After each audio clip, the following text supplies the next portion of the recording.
Greetings, dear ones. I'm Kryon of Magnetic Service. And the message to follow is exactly what my partner thought it would be. There is a protocol that I work with. If you can even call me an I. And that protocol is with my partner, where he gets the opportunity to enhance a message that he hears for the first time in one place. And he would be hesitant to ever repeat a channeling. Hesitant if he heard it coming again in the way that it had been given before, because in his mind it always has to be original. And so in order to enhance the instructions for him, we stop the recorder the first time around. And now we give the message again. And those who have heard the message that are hearing this one will recognize it. The structure is the same. The verbiage, very similar. Dear human beings, you want to singularize everything that is. You have a tendency to take that which you are in your dimensionality and place it upon God. And it's not surprising, and there's no judgment. It's all you have, and your reality is your reality. And therefore, you place upon God that which you know, not that which you don't know. But now it is up to me to give this explanation to you, again, about the human soul, which is not really human at all. Let me state this, that the creative source of the universe always was and always will be. That which you call the creative source, which you have labeled God, or which you have labeled Spirit, is what we are talking about now. And you might say that it is comprised of pieces of all that is. And you'd be right. And even before this universe existed, it was there. It is responsible for all that exists anywhere, including the universes that existed that are before yours and coexistent with yours now, that you know nothing about. This is the creative source. And that particular source that you call God has a soup of energy that is what you would best call a quantum soup. It is beyond your physics. It is beyond quantum physics. It is in a realm all by itself, which is God. It is spectacular and beautiful. And you were there. You were there because you, the very core of you, is part of God. I want you to really get this straight. Can you imagine being here? Literally and able to see any part of your beautiful universe, the very creation itself, to exist in front of a supernova and watch it work and explode, and the light that existed from it, all knowing it was part of natural physics, part of the creating process, the cycles of energy. There would be no harm come to you. You would be able to see and hear everything that is seeable or hearable in any dimension that exists. Your senses would be so grand and so great, you would know of things in great distances, as though they were happening all at once around you, and you would be able to separate anything, no matter where it was, and even hold an image of it. The creative source is that way. Everything that you can imagine, which is God, is bigger than you can imagine. And you were there. We only have the word you. And I'm not talking about the human you. And you know that. You are part of me. I am part of you. This is the hardest thing we will ever teach. We'll continue to teach it. The linear mind doesn't understand it. And that is also on purpose. If you could see who you were, you wouldn't stick around being who you are. It's hidden from you. Some of the teaching in the New Energy is an expansive consciousness where you are seeing more of who you are. And in that expansive consciousness, it's not just about discovery of a new biology or new inventions. It's a realization of the who when it comes to that which is in you. Imbued in every piece, every molecule of DNA, imbued in there is the Creator. It's in a way you cannot itemize, and you cannot count it. And neither can you count souls on the planet, because they're not singular. The soup, which is God, becomes your soul. And this is the hard part. And before I'm done today, if you think this is confusing, just wait. Because what I have to reveal is not something that you can cognize easily. And it's not something that you are really ready to understand fully. But I want to tell you, even in your confusion, I want you to see the grandness of what is here. The grand thing is that you are part of the creative source. When the restraints of humanism are lifted from you, dear human being, you are God.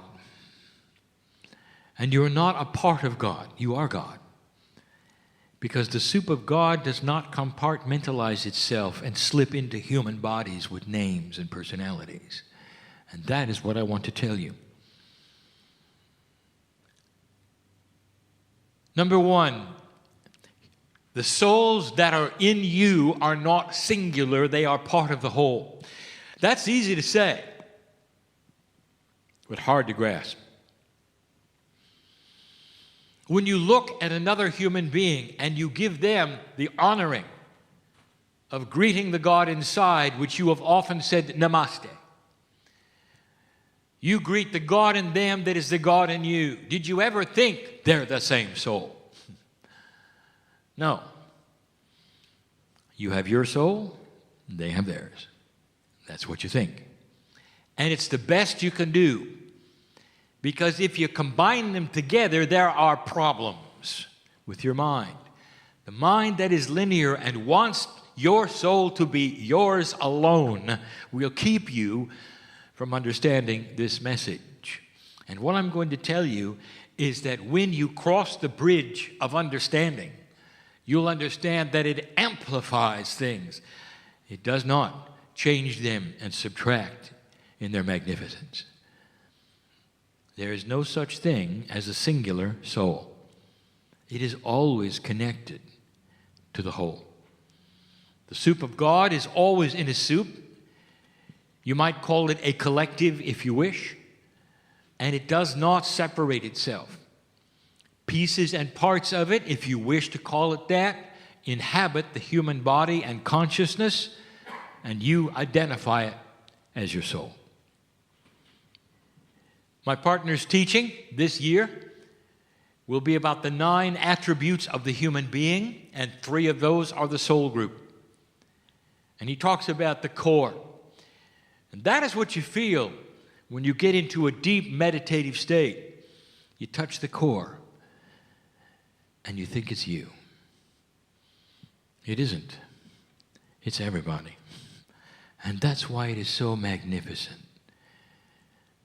I don't want you to think this is a foreign entity inside you. It is you. But you are God.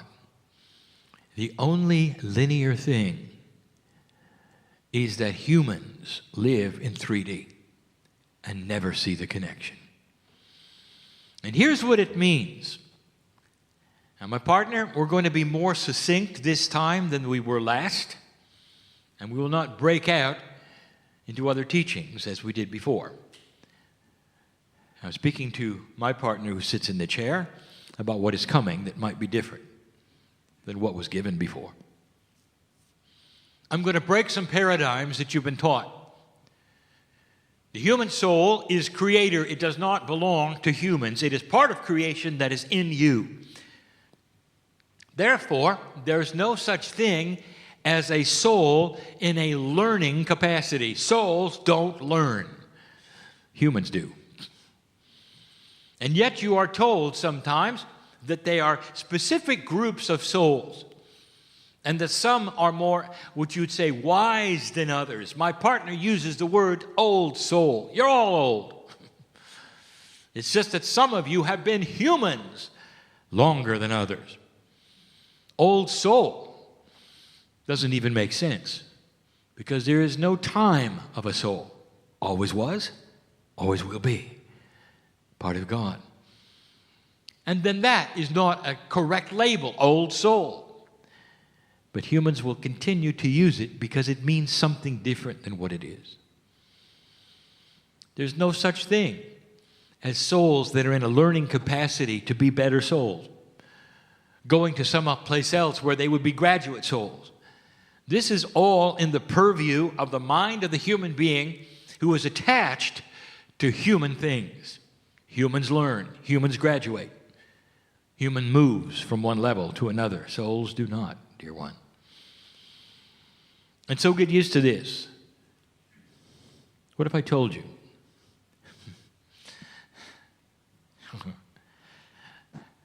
Your soul is identical in its magnificence to every soul on this planet.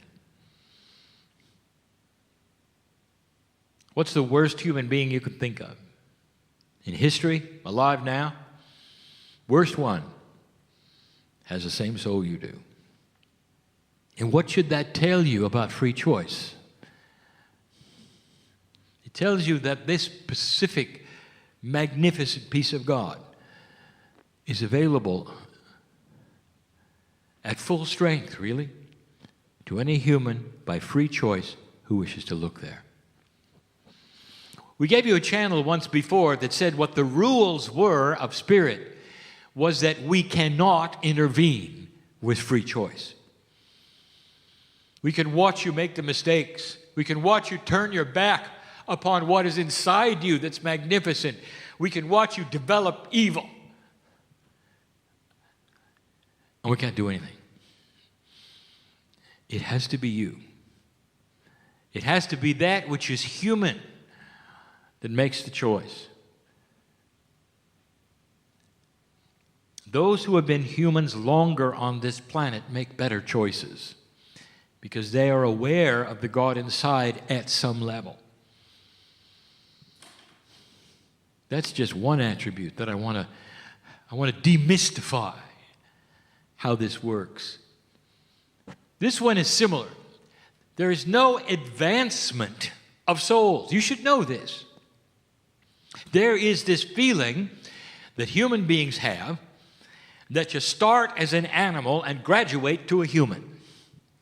And that somehow the soul goes through certain incarnations where it is a lesser human being or perhaps in an animal in order to graduate to an old soul. Any of these things, you just name them, they're all around. That's what humans do. They make levels of advancement and importance. They place them upon God and even teach them. That diminishes the creative source. Kryon, you mean the animals don't have souls? I didn't say that. They have a different kind of what you call soul, and yes, it reincarnates, and we have told you that before, but it never crosses the barrier of animal to human, ever. It's precious and it's sacred what is inside you, human being. It belongs to your DNA and it's part of a plan. It didn't start as an animal. There are those who actually think that The smaller the animal, the lower the soul. You start as a hamster, you become a dolphin someday, and then you're a human. By the way, that's taught in places. I want to tell you, that's not the way of it at all. It just isn't. And so there is no learning, there is no levels of advancement, and there's no hierarchy. Wait a minute, Kryon, what about archangels and lesser angels? We've given that discussion before. It's only in your thinking where you put them and what you name them. That is a human attribute. It is not God. There's no management system or flow charts with God. There is no hierarchy of who is in charge of whom or what with God.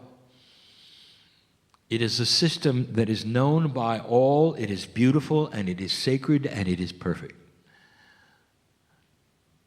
There are those scientists who've looked out into the universe, and they're starting to realize it could not have been made by accident. And they are struggling with this because it is outside of the reality they have of evolution being chance. Well, it isn't. It's designed. And if you want to know why this galaxy was designed the way it is, I will tell you, it's so you could sit on this earth and hear these words. It's all about you. It really is. Everything revolves around the human being on this planet, and the animals know it at some levels. They all know it. Getting you to realize it has been slow. And now that is the task, is it not? To understand that the system supports you. You are not bucking the system. When you go outside and you look at the things you don't think you can control, the things that happen to you, the weather and all the things that you say you're just bounced around from place to place, all of them are invitations for you to change. Perhaps you know humans who have had very unfortunate lives and everything bad has happened to them at every single juncture. Dear human being, that particular human had a grand opportunity to be brought to zero and take the hand of God. And instead of turning their backs, to actually enhance their lives and understand. And they either did or they didn't. And this is the free choice. To some of you, you look at life and say, well, it doesn't make sense to me because it seems cruel, or this or that has happened to them or me. Not understanding these have all been synchronistic turning point possibilities and potentials. And some will wallow in the grief of them, and some will take the hand of God and move forward. That are decision points we give humanity over and over, and it's not always through grief. Sometimes it's through joy and celebration. Depends upon who you are, where you've been. Old soul, you see, even I will use the word. Your soul is forever. It's unchangeable. It's perfect. It's beautiful. What do you call it? Your higher self. That's a good one. That is the self that vibrates higher than you do. The part of God. But you still want it to have your name, don't you? Did you know that the soul has no personality? There's no attributes of humanism at all in the soul. Oh, if I could really give you the picture.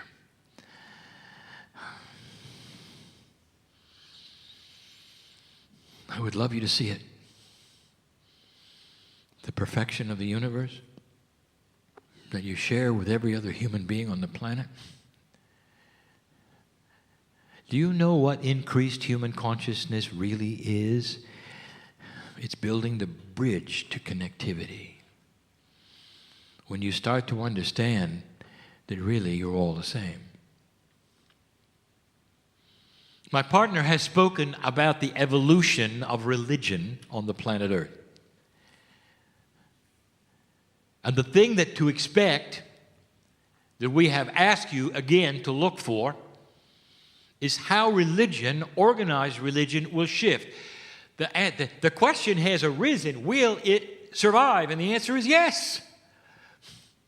We have told you before, it doesn't matter how humans find God. It really doesn't matter. And there will be levels of human knowledge because of the levels of human understanding about who God is. Therefore, it's important that all of the processes remain so that the human beings just starting out can go through whatever process they wish to and have their hands held while they do it by a master. So what about organized religion, and how is it going to change? It's going to start seeing connectivity, and this is what we teach.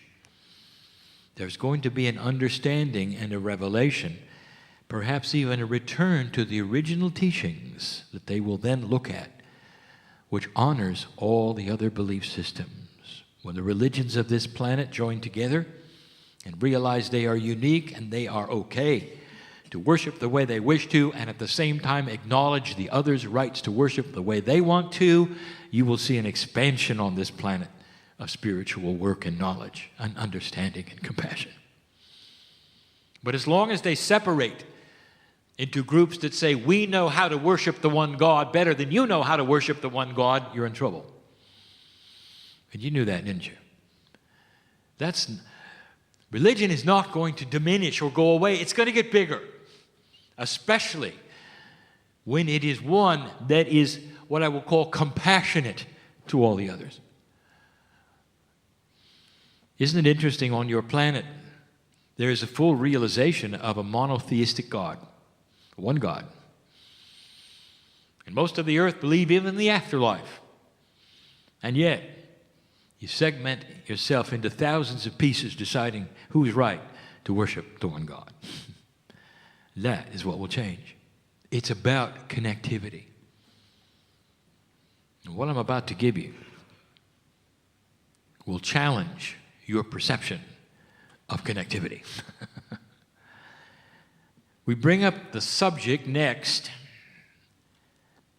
and finally, about soul sharing.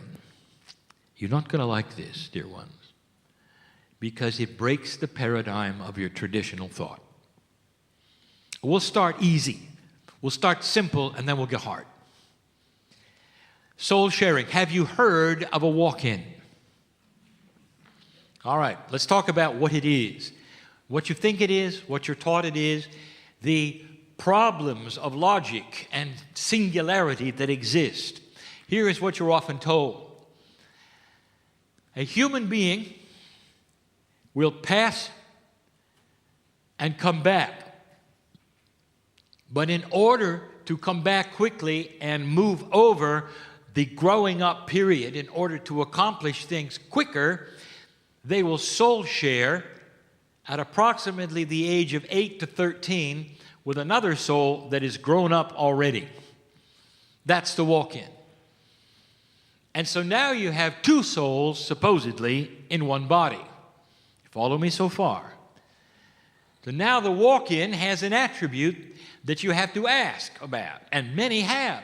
All right, what happens to the first soul? Does it take a subservient position? If the name is Sally and the second soul comes in, and that was Henry, it's confusing. What does Henry think about it, being in another gender with Sally? Can they exist together? Does one take a back seat? Does one go forward? Does one simply give up and go back? What is the process of this? And human beings that are esoteric wring their hands and have discussions and say, how can this be? And what do we make of it? And we sit by and we look at it and we go, what are you talking about? You have a 3D argument going on, and all of the machinations of your logic puzzles have been created by you. Because Henry and Sally are just fine with it all. You see, what you don't know and what you haven't figured out, there aren't two souls in that body. There's just one called God. The Henry and the Sally, that's what you made of it. One soul joining another and soul sharing is like God with God. It's you with you. You just got bigger. There will be arguments. Well, what attributes of the Akash belong to Sally? And what attributes of the Akash belong to Henry? What if I told you they combined them? What if I told you things just got bigger with the walk-in? Would that be all right? What if I told you the whole purpose of the walk-in is combined Akash? So that the experiences of many lifetimes, apart from what you think is singular in your past lives, can combine into another human being as one. Now that's confusing. You see, it's bigger than you think. There are no puzzles to figure out with the majesty of God. A walk-in, it's very common, especially with an old soul passing and coming back quickly into one who has already grown. It is a system of benevolence, of understanding, a fast-tracking system that allows things to happen better than they would have otherwise and taking less time. And by the way, it's often in a family. Now, this is going to get worse if you're confused already. The next subject, soulmates. It's not what you think. One person meets another person, and they have a connection. And it doesn't matter. It's outside of romance, although that's there too, to really confuse things. It may be a past life as a brother, sister, mother, dad, but they know the person. They think like the person. They can have conversations and looking at each other's eyes and just being amazed. They must have spent lifetimes together in order to have this similarity of thought and thinking, of ideas, passions. There's an attraction to be with that person. Just stay with that person. Because they represent something that is so special, and you call it soulmate. Let me tell you, what if I told you you just met yourself? I told you it'd get spooky. What if soul sharing is something where you met a piece of yourself in another human being? And if I told you that, will you walk out of the room? And say, this is not for me, this can't be for me? I want to tell you, I want you to use your discernment. If God is not singular, and you are a piece of the whole, and everybody is in you, and you are in everybody else, why is that so spooky? That you would see a piece of yourself in another human being, because that's the way soul sharing works. It's hard to describe. Because you want to singularize it. Instead of seeing the glory of God in that person, you're seeing you in them. Because you have been together in one human body in the past. That's what a soulmate is. No wonder you're attracted to them. And they're attracted to you. Soul sharing cannot be explained satisfactorily to any single-digit dimensional human being. And everything that I'm doing now will simply complicate it. Let me tell you the most complicated one. And then I want to give you an example. And after that, we'll close. I have told you that there is a system of reincarnation that honors the family. And that at the very least, the system has one generation skipped for reincarnation within a family. Most of the time, it's 2 generations, but often it's every other generation. And this allows for new souls coming in to learn and for old souls to be their children and their parents, if you see what I'm saying, and vice versa. It mixes it up, and it's helpful for both. For instance, old soul, your children are probably not, but your grandchildren are. You see where this is going? Skipping every other generation. And you know this is true. For in a generality, we will say, you know your children best, but when your grandchildren came in, you saw something in them that you recognized. Now, I want to make this so clear, and I cannot. This is very, very understandable to you, and it's fine as long as the grandparents are dead. But if they're alive, now there's a problem. Because I've just told you that your grandchildren could be you. What do you think of that? You look in their eyes and you know what's in there, don't you? There's a connection, and they're on to you. They know that you're going to give them everything they want. Because they are you and you are them. The peace of God you have shared is not a singular soul with your name on it or their name on it. Pieces of you are in them, and it's not just chemistry. We'll talk about that tomorrow night. To complicate all of this, I'll talk about inheritance that is different between Akashic and chemical. Really, to mix it all up. So who are you?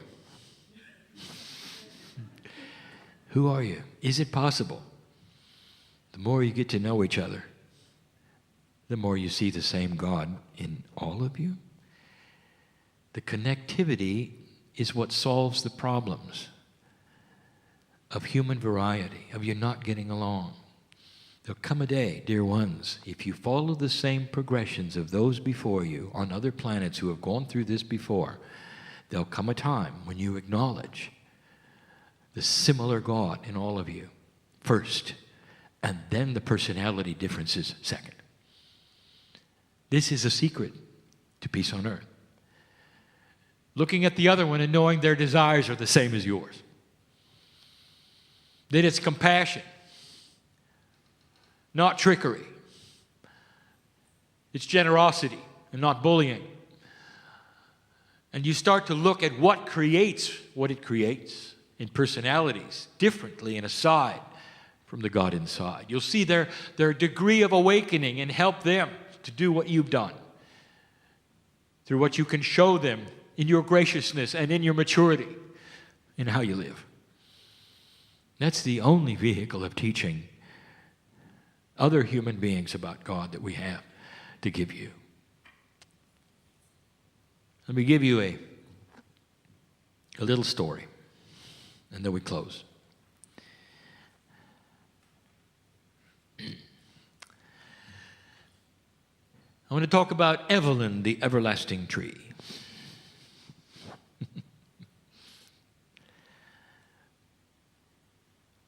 You know, parables don't make a lot of sense. Because they are allegories, you have to forgive some of the 3D parts. And so Evelyn doesn't really exist in nature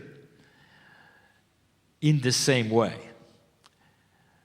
But it's a story.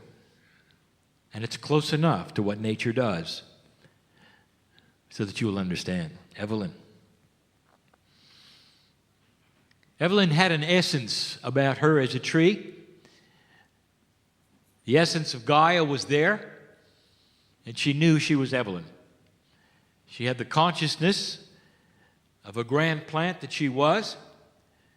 Her purpose, her sole purpose, was to grow as much as she could and to give oxygen to the planet for humanity. Evelyn put down roots, as trees do as they grow. And she could feel her roots go down.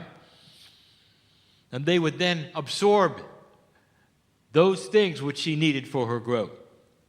The resources of the dirt of the earth were in her roots. And she grew taller. As she grew taller, her roots then spread out more in order to anchor the size that she was and the majesty she represented in her forest. Now, Evelyn wasn't really aware of all of the roots. There were so many of them over time. But one in particular found its way back to the surface, a great distance from her, many meters, and sprouted. And this sprout then became a tree. And this little sprout started growing just like Evelyn had, and it had a name, Martha. Now here is Evelyn watching Martha grow up. Martha grew from Evelyn's root. Now Martha, over a period of time, put down some roots, and the same thing happened with her. In the same time, Evelyn had other sprouts going on in the other direction. They were Evelyn's roots, sprouting as other trees with other names. You see where I'm going with this? Eventually we have a forest, and all the roots are connected. They're all connected. The life force of the nutrients of the planet are surging through all of them. There is no beginning or end of any root. They're all connected to each other. Now, I want to interview Evelyn. Evelyn, who are you? As you look around the forest, are you Evelyn? Or are you also Martha and George, Sally? Who are you? And Evelyn would have to stand tall and say, I am all of them, and they are all of me, because our roots are combined together from the same source. I want you to look at that. And I want you to understand that it is the metaphor of who you are. In nature, you look at these kinds of things and you say, how unique. You don't see it as you do yourselves, with individual personalities, lives to live, or you walk around. But it's true. Connectivity and the realization of it and the oneness that is all is going to be the salvation of humanity. But it has to start, literally start, with you understanding that the soul inside you is bigger than anything you ever thought. Now, I told you a moment ago the soul has no personality. Not like you think. But it does have an attribute. It has perfection, love, benevolence. That's what you feel. The hand of the soul, which is God, is always open to you. Always. From the moment you're born, the invitation is to discover who you are, to take that hand and move into a position where you can change the planet. And old soul, you've lived long enough to come to this point and hear this message. Well, you know I'm right.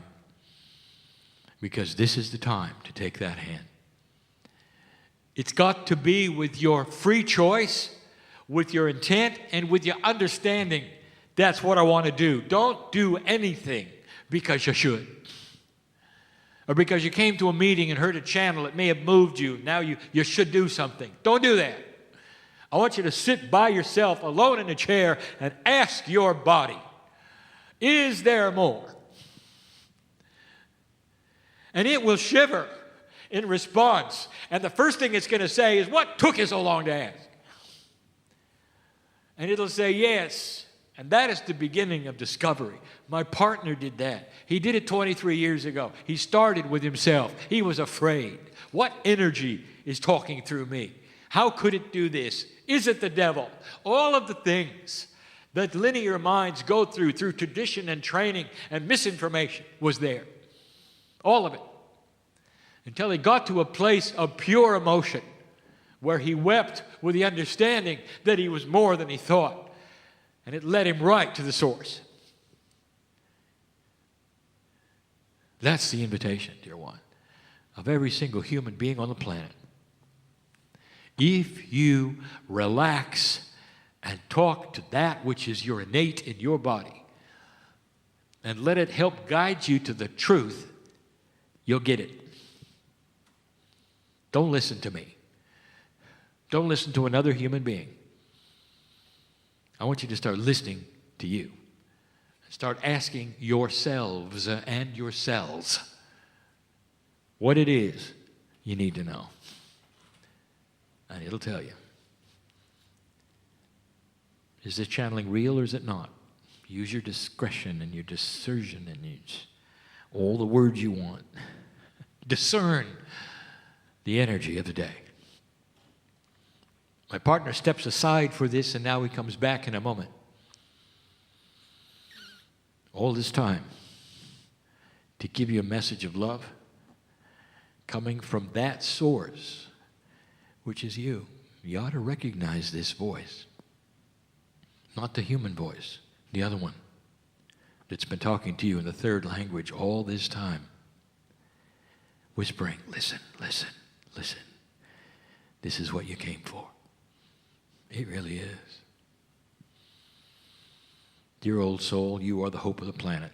Whoever is listening to this and cognizes the truth of it, you'll know this is your time. Get on with it. And so it is.